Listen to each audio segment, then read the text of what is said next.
Ayan, may katanungan po tayo dyan ha, yung sa paggamit ng USB ng gantong audio mixer. Ito yung ating iBiro AK series audio mixer ha. Available po ito sa 4 channel, 6 channel, 8 channel ha. Pag daw po ba ginamit yung USB nito, gagana rin daw po ito. Sakop daw po siya ng equalizer setting natin dito. Nitong ating 7-band stereographic equalizer. Kapag po kayo nakakabit ng USB rito mga bossing ha, ito, syempre po, sakop pa rin po yan ng ating 7-band stereographic equalizer.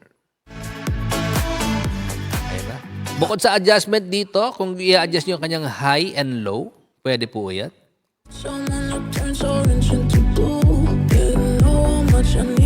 Magagawa nyo yan. Teka, pantayin natin ng konti. Yan.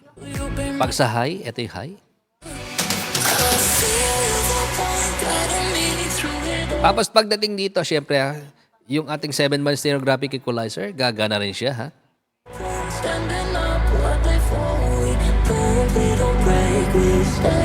Dala-dala yan. Kaya pwede po ha, pag may kayo naka-USB rito, naka-Bluetooth, gagana po yan dito. Siguraduhin nyo lang nakapindot po ito ha, itong ating MP3 USB rito ha, kailangan nakapindot po yan para lumabas yung sound niya ha. Ayan mga kaibigan, para hindi tayo ma-mute dyan. Ayan oh. Sa mga gusto pa magpag-guide ha, itatry ko po mag-upload hanggat kaya ko mag-upload ha.